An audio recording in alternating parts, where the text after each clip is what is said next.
you do that week after week on the bounce, let's say on this bounce right here, we said the 2 up is going to be our entry point, and we took entry right here once we made this 2 up.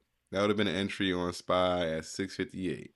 Right, you would have been like, oh man, that's the high right now. We just put that 2 up in, but the signal is telling you bullish momentum's coming in based on the weekly. So that's what we're basing it off. It's not 100% that is always going to work, but you got to trust something.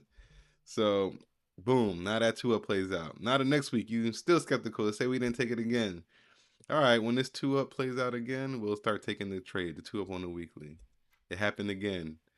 Now back here, you could have been like, oh man, we're getting near highs again. I'm getting nervous. Iran war, oil, all that kind of stuff is going on, right? So all the news is scaring you out. But the technical is telling you to buy. You would have bought in again at 683. That 683 wave brought you all the way up to $710.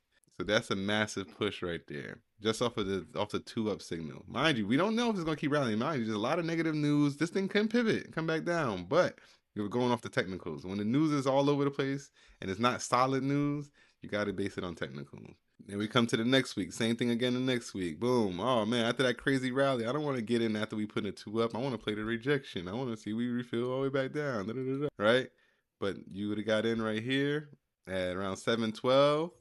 And that last week we closed at 714.50. We closed around 7. So you still made money that week. Not as much on these last 2 weeks, but you still up. And same thing this last week. We got in at 714. Not sure how much further the market's going to push. But now we're up here. We closed this week at what? 720. That's a $6 push.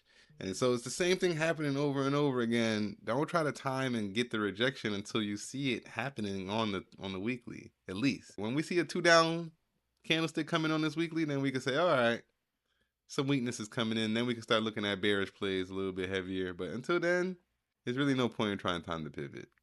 You just follow the trend. Follow the uptrend, let it rock out. And when it actually shows you the pivot, then you can start saying, oh, maybe we'll pull down. Even then, you want to wait until we break through certain support levels to confirm that that pivot is real and it's not just a temporary small pullback with people taking profit.